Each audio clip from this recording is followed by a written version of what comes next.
Abuja was built with the young people's money, with the poor people's money, with the Czech people's money, with the local people's money, with the local people's money. Mo fọ́ o, dárúkọ Yorùbá, ẹ jọ̀ọ́. Wọ́n ní Abuja was built by Usoko's money, Delta's money, Igbo's money, Kiniko. Asari, Yoruba miss me like you. Ṣé ti yọ minus Yoruba kúrò nínú wọn Nigeria yín náà. All those men who are living Lagos to Abuja was an Abuja will be no man's land. Everybody will be removed from Abuja. Every Nigerian will be an indigenous of Abuja. They have changed all the laws. Asari Dokubo. Asari ọmọ Dokubo. Mi ò láìkí ẹ o. Ṣó ti yá dìjà nìyẹn ni. Ṣebí gbogbo yín ilẹ̀ campaign fún wọn Nàìjíríà. Ẹni sùúrù. Àbí kò ṣe wọn Nàìjíríà ni gbogbo wọn jà fún. Ẹ jẹ́ a máa gbọ́lọ̀. So somebody from Sokoto State, Gumi, who is from Sokoto State, Muslim ticket was voted by Nigerian people because they know who our Tinubu is.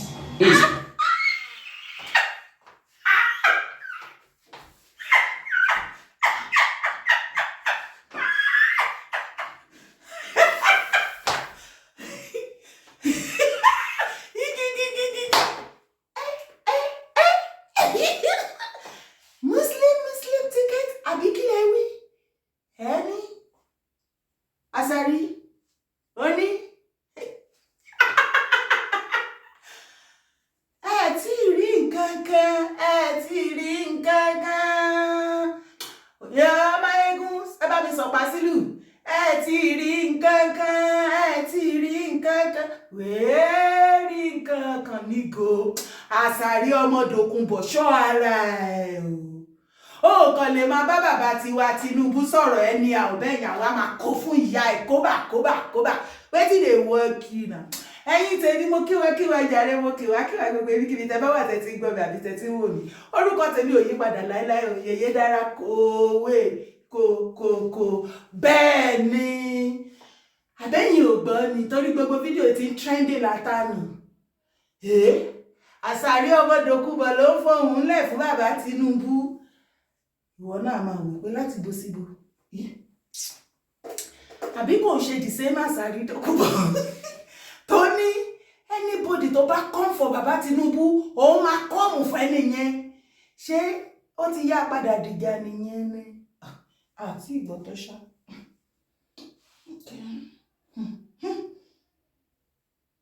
All of you know that I was one of the people. Ní sùúrù, má padà sẹ́yìn. What I'm a brother Tinubu because he's a Muslim. Because I know him. I know what he's capable of doing. Okay. So and that's why I supported him. That's why I support him. Even though today I might have some things, the appointment that is going on is one-sided.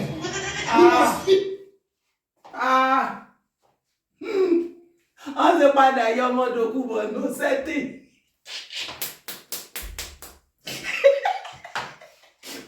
On the padà yọ setting process. Wọ́n ti padà túnṣẹ́ pín mọ́ ọmọ Dokubo lọ́wọ́.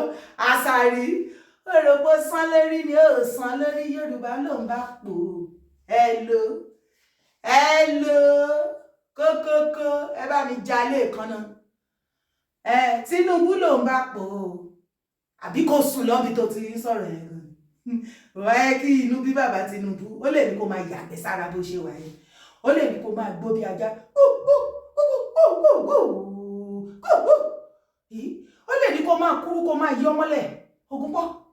Bàbá tó lè mú wọn nínú tribunal tí gbogbo wọn àtàdájọ́ àtàjẹ́jọ́ àti ìmọ̀yọ̀gbọ̀nmọ̀yà àtàláyé ojúràn àti everything. Oorun fò. Nígbà tẹ́lẹ̀ àwọn àtúnṣe tán àwọn èèyàn marí àwọn aláwọ̀ àwọn ń gbẹ́jọ́ lọ sí Supreme Court. Supreme Court èyí tí ó Supreme ni mo kàn ń wo gbogbo yín ẹ kú òfò owó kúkú wà lẹ̀ owó tó yẹ kẹ́ fi create more job kẹ́ fi fún ìgbésí ayé àwọn citizen ní àǹfààní kan rí ilé ayé gbé òun ni gbogbo yín pé mọ́ra tẹkàn ń wèsì kiri oníkálukú tán bá ti belong wọn ya máa wá gbogbo ọ̀dọ̀ táwọn náà máa fi ṣe ti cash out tiwọn because báwo ni tó àní lọ́dọ̀ ti tèmi mi kì í tanra ni torí ẹ̀ ló ṣe jẹ́ wípé ní èmi tí mo lè máa sòótọ́ ọ̀rọ̀ fúnra lára mi tó lè máa ní mi lára láti sọ fárata àǹdẹ́ mi tí ẹ̀ ní dúró kó wá sòótọ́ yẹn fún mi máa ti fèsì ẹ̀ máa dá ìyàdé fúnra lára mi ẹni à nígbà tó ní ẹyọ bàbá wa lọ gbé sàbìtìké wá orúkọ wa yìí ṣéǹjì gbogbo ẹ wá lọ ọ̀pọ̀ gbogbo kínní kò sí kọ́ọ̀tì yẹn ṣé kọ́ọ̀tì tó fẹ́ adájọ́ tó fẹ́ dá ẹjọ́ yẹn àti kọ́ọ̀tì tó ti fẹ́ dá ẹjọ́ yẹn western world ló wà ó yẹ pé western world ló wà mo lè ti máa wé pé well plus and minus 50-50 you know ṣùgbọ́n alas adájọ́ ọmọ nàìjíríà agbẹjọ́rò ọmọ nàìjíríà kóòtù gangan nàìjíríà ló padà wá àwọn adá ẹjọ́ kó má tiẹ̀ jẹ́ pé bàbá Tinubu òun ló wà bẹ́ẹ̀ as the president tẹ́lẹ̀ fẹ́ yọ kò easy láti yọ èèyàn tó wà lórí oyè like that ní nàìjíríà as a country ó possible o all over the world ní every country tó normal tí wọ́n normal bẹ́ẹ̀ ó possible ṣùgbọ́n nàìjíríà kẹ́lẹ̀ mọ̀ wípé ẹ ò normal ẹ má bínú kò lè ṣẹlẹ̀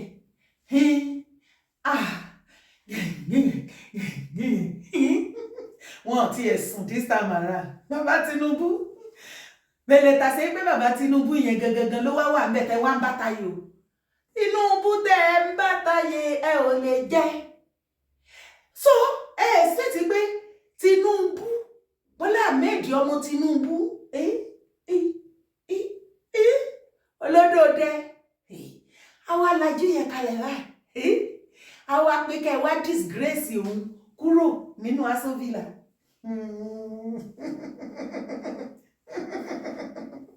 bàbá ò bá yín gbégbá ọ̀nà oorun this time around ẹ̀sùn wọ́n kọ̀ sọ̀pá sí gbèsè ni pé bọ́yẹ̀ ń gbé bò lọ láyé oníbòde ANC ò gbádùn ọlọ́run ọ̀bùlélé wàhálà ẹ̀ pọ̀ ní ìgbà ìbò bọ́yẹ̀ fàbòyà náà dáná sunbò bọ́yẹ̀ fẹsẹ̀ bọ́yẹ̀ kíkì ìbò náà gbé bòrà wàá gbọ́ ilẹ̀ Yorùbá ló ń pè bí ìwọ tó bá lè ṣe wáyé yé mi padà sí ìlú ẹ̀yà yín Yorùbá wàhálà yé pọ̀ lọ. tó bá jẹ́ mi lẹ́yìn ni àtọ̀bí wà ní àtàtíkúlẹ̀tì elóye kẹ́ kúkú lọ gbé fọlọ́run ẹ ti èyí ṣàǹpàtà ẹ má jàǹpàtà ẹ lọ máa prepare another 4 years after this 4 years ẹ lọ máa prepare nǹkan tẹ́ fẹ́ ṣe láti ṣe lọ because 4 years eléyìí ó ti mú jẹ́ o ó ti mú jẹ́ o kò sí nǹkan tẹ́ lè ṣe sí ẹ kàn waste energy yín bàbá tí ò mí ibi tó wà tó mọ ibi tó máa tẹ̀ kàkà kílẹ̀ kú ilẹ̀ àṣà Tinubu kàkà tá fi disgrace Tinubu kúrò ńbẹ̀ yẹn kan tó bá máa gbà bí gbogbo ìlú bá máa run sí kó run sí bí ayé bá máa jóná kó jóná bí ọ̀run bá máa ṣí tá jábọ́ sílẹ̀ kó jábọ́ sílẹ̀ Tinubu ló pè tó fi dà lálẹ́ gàràgà ó rí gbogbo wa ló ń yà lẹ́nu nígbà tó fẹ́ sunkù ní lásán bàbá òyà gbégbá bí oorun wọ́n rọra sọ ní jẹ́jẹ́lì wọ́n ní Àtíkù o gbogbo evidence tó ṣe wá ń kó wá sìn ó ti fẹ́ẹ̀lì láti present ẹ̀ ní tribunal tó kọ́kọ́ lọ tẹ́lẹ̀tẹ́lẹ̀ outcome tó ṣẹ̀ṣẹ̀ wá gbé wá sí Supreme bí kò wà relevant mọ́ ó ti léètì fà wọ́n gbà dànù wọ́n kìkì ẹ̀ dànù ni wọ́n dẹjọ́ no case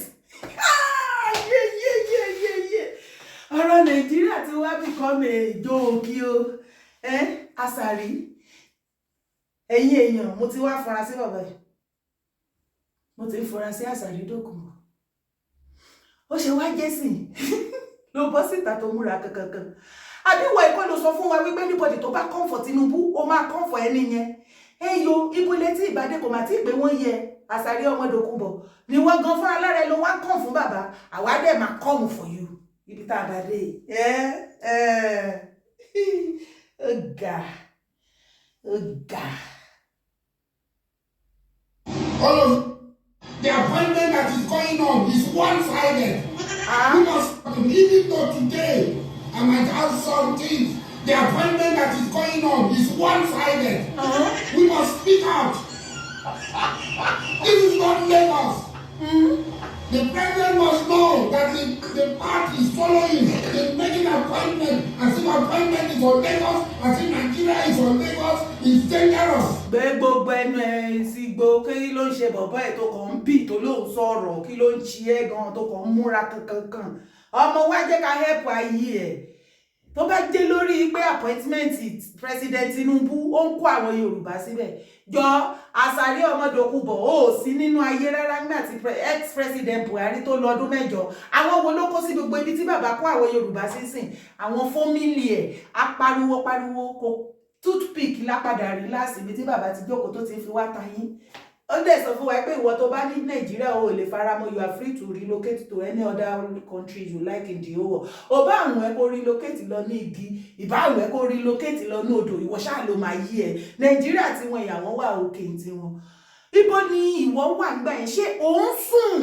Ẹ bá mi bèrè lọ́wọ́ Asari ọmọ Dokubo. Ní ìgbà tí Buhari wà ń bẹ̀ fún ọdún 8, ṣé o rí wípé gbogbo àwọn èèyàn pátápátá gbogbo ibi tí bàbá Tinubu tó fi Yorùbá sí nísìn, àwọn ọmọ Fúlàní, Haúsá Fúlàní náà kó jọ síbẹ̀. Kí ló dé tó pariwo kó wá múra kankan báyìí? Ó ti yé. Okay, ó believe pé ó máa padà kàn sí ọ̀dọ̀ tiẹ̀ náà pé wọ́n á fún ẹ lápọ̀ẹ́mẹ̀. Kò tí ì kàn ẹ́, wọ́n yìí máa pè ẹ́ Asari. Ọmọ Dokubo, wọ́n máa pè ẹ́, kò tí ì kàn ẹ́. Wọ́n máa pè ẹ́, kò tí ì kàn ẹ́. Ó máa kàn ẹ́, wọ́n tí ì pè ẹ́. Ọmọ bàbá Tinubu náà ló kọ kéwọn. Kí ló dé? Ó dẹ̀ wá rán kankan mọ́ bàbá Tinubu bẹ́ẹ̀ yẹn kó padà sí ẹlẹ́nu.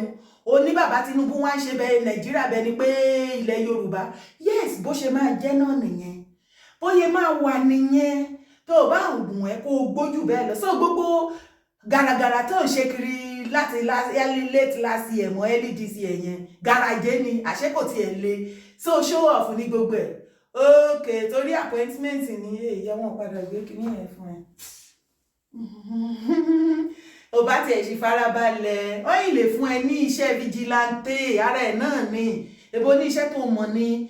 Tinubu yìí máa pe dọ́dọ̀ ó ṣàrí wípé láti ìgbà tí bàbá ti débẹ̀ bọ́n ṣe appoint eléèlé ní náà appoint eléè lọ́la. By the time tó bá máa fi lo first 4 years, wọ́n á appoint gbogbo Nàìjíríà tán. Oníkálùkù sí wọ́n bá ti appoint wọn náà ti bẹ̀rẹ̀ sí ní gba salary. Ìwọ dẹ̀rẹ̀ nọ́mà àwọn citizen tó kù tí appointment ò dọ́dọ̀ wọn. Bàbá sì gbìyànjú ó sì make sure pé kọ́ọ̀pù ráìsì jẹ́ pé kò kan gbogbo ẹ ó ṣàkàwọn kan ṣábí òtí ẹ̀kan ìwọ ló dẹ̀ mọ̀. Ṣé wọ́n pín kọ́ọ̀pù ráìsì dọ́dọ̀ ẹ̀ Asari? Ó rí ráìsì ló ń jẹ́ bẹ́ẹ̀ o. Asari tó bá pín 3,000 bag of rice yẹn dọ́dọ̀ Asari kò ní pariwo tó báyìí. Bàbá Tinubu padà ya pépà dọ́dọ̀ gbogbo ẹ̀. Tí bitter wí pepper rest tó bá padà rest sọ́dọ̀ ẹ̀ látọ̀dọ̀ yín ni gbogbo ilé tó ń hó láì ìwọ láì kò ní pariwo. Mo Asari á ti wà Supreme Court gan wà mẹ́lẹ́ ni. Tó máa kó ó máa wà ńbẹ̀ nígbà tó ṣe ti last tribunal òun àtàwọn boys ẹ̀. Kí ló wá ṣẹlẹ̀ lẹ́nu ìgbà yẹn sísìn? Ilé ayé ṣá, wọ́n bá gbọ́ wọ́n dúró tì ẹ́, wọ́n wà pẹ̀lú ẹ̀, wọ́n bẹ lẹ́yìn ẹ̀. Ó bá wẹ̀yìn báyìí ó jẹ́ wẹ̀yìn ẹ̀ ó fẹ́.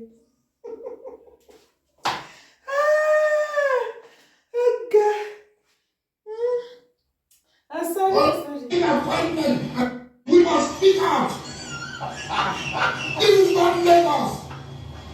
The president must know that the party is following, the making appointment, as if appointment is for Lagos, as if Nigeria is for Lagos, is dangerous. He already has a lot of problems. God have mercy upon us. We must find this thing out. Ṣó ti wá ń bínú àwa Yorùbá ní báyìí torí mi ò understand. Òní ọdẹ bàbá Tinubu ń pé appointment ibẹ̀ ni wípé Nigeria is from Lagos. Ṣé Asari ọmọ Dokubo ti gbàgbé pé Lagos ní capital Nigeria tẹ́lẹ̀tẹ́lẹ̀ ní kẹ́ tó ṣe rádaràda kí gbogbo yín tó sweep ẹ̀ lọ sí Abuja.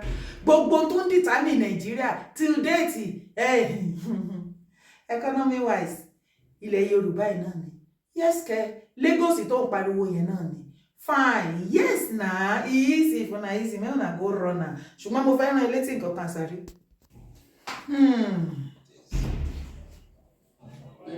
majority of Nigerians had given their mandate to Ahmed Bola Tinubu. And these were come to defend the mandate we have freely given to him. The beauty of democracy is that the minority will have their say and the majority will have their say. Tinubu, we voted for him. Don't let us leave Tinubu as if to say he didn't have anybody. We voted for him. We are his people. And we will stand on his mandate. That is his people. On your mandate we shall stand. On your mandate we shall stand. Hey. On your mandate, Bola, on your mandate. Hey. On your mandate. Ní July yìí ọdún yìí ni o. July this year. Asari ló ń sọ̀rọ̀ o. Kí ló wá ṣẹlẹ̀ lẹ́nu ìgbà yẹn sísìn? Ṣé tírélà ti gbà àárín yín ni? Mo fọ́ ó gàjì. Asari ṣé ní kó lọ mú mi sí o. Ó dé bólúgbó mú mọ́ra ní o. Ẹ̀yin èèyàn mi ẹ bá mi advice ẹ̀ níbi comment section ẹ má dandan mi. Ó dé bá jẹrò ó mú mọ́ra ní o lórí social media yìí. Àwọn blogger pọ̀ tán kóra wọn jọ o. Wọn ò padà rí nǹkankan gbà ṣí ń gbẹ́. Oníkálukú padà mọ mílé náà ní o. Ọ̀pọ̀lọpọ̀ ni wọ́n sáré àsákú ńgbà yẹn fún tó ń jíbò tán dàbòrú wọ́n ṣe gbogbo ẹ̀ o. Tó kó àwọn oníjó onílù wọ́n kò padà yọ póòsì fọ́kọ́, kò padà yọ póòsì fáwọn gan, wọ́n padà tí ẹ̀ recognize ibi tí wọ́n wà, wọ́n sì padà fomi lò ó. Asari jẹ́ǹjẹ́ ẹ̀ sí kó o dẹ̀ fomi lo gbogbo nǹkan tó bá píl tó bá kó ní ẹ lọ́wọ́ kó dẹ̀ máa gbó ìwọ. Ó wẹ̀ pé ká fomi tútù lògùn kò wà healthy bó bá tí mọ̀ dókítà ò tí sọ fún ẹ ó jẹ́jẹ́ help ẹ warm water máa fi lò. Asari fi warm water kó fi lò á tètè gbé sọ́hùn ibi tó rí ọwọ́ yẹn wà nìyẹn. Ṣùgbọ́n lọ́dọ̀ ti tèmi kò tí ìkàn yín ni wọ́n tí sọ pé wọ́n ti pé tán. Bàbá ṣe ń pín appointment ní léde bẹ́ẹ̀ Ọlọ́run ló mọ iye àwọn tó ti appointed. So Títọ́lá ọ̀tọ̀ every blessed day day in day out ni bàbá ń appoint. Wọ́n bá ti appoint tó pọ̀ bẹ́ẹ̀ yẹn wọ́n á tún pín kóńgò ráìsì kan. Wọ́n bá ti appoint bẹ́ẹ̀ yẹn tán tún yáwó. Wọ́n bá ti gbé owó yẹn tán ya tí àwọn house tán ń bọwọ́ lù pé kán lọ ya. Wọ́n bá ti wá ya tówó dọ́wọ́ wọn tán àwọn á ya rọra mú kọ́ọ̀pù ráìsì kan wọ́n á jù sí àwọn ọmọ elébi tán ráyé wá. Àwọn wọn Nàìjíríà làwọn yẹn. Àwọn kọ́ọ̀pù ráìsì kan ló kan wọn Nàìjíríà. Àwọn tí wọ́n mẹ́nu bẹ̀ gangan àwọn yẹn ni wọ́n ra mọ́tò 160 mílà fún. Àwọn yẹn ni wọ́n ń fún lóríṣiríṣi nǹkan. Asari ó yìí máa kàn ẹ́ farabalẹ̀ má máa jọ́ǹpù.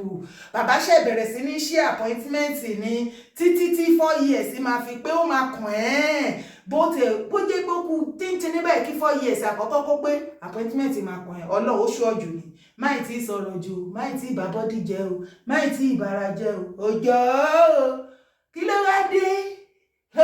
Ṣé Lagos State ló ń bínú ni àbáwá Yorùbá àbí bàbá Tinubu èwo gangan ta ló ń bínú bẹ́ẹ̀? Ṣé ilẹ̀ Yorùbá ló ń bínú ni àbáwá Yorùbá àbí Lagos àṣehò àbí bàbá Tinubu? Pínre kó láre o ká mọ́jú ibi tó ń dojú ọ̀rọ̀ kọ o. Tó o bá wá fẹ́ máa fi kanra ìtàmájé a máa gé ẹ jẹ o torí bàbá Tinubu nìkan kọ́ ló jẹ́ ọmọ ilẹ̀ Yorùbá o. À ń sọ fún ẹ ń sìn ìwọ dojúkọ bàbá Tinubu oyin sọ fún pé oyin dúró o kò tí appointment ò tí ìdọ́dọ̀ ti yín o. Torí mọ̀ pé gbogbo àwọn tó kó rọ́ra tó ẹjọ́ ṣiṣẹ́ fún Tinubu gbogbo wọn náà máa dúró sọ fún ẹ pé gbogbo kíní àkànfẹ́ tí gbà fojú rí ni kò sí kankan tó kán sọ́dọ̀ wa àrẹ́jà rómìnira sọ fún wọn kó fara balẹ̀ oyin máa dọ́dọ̀ ti yín náà.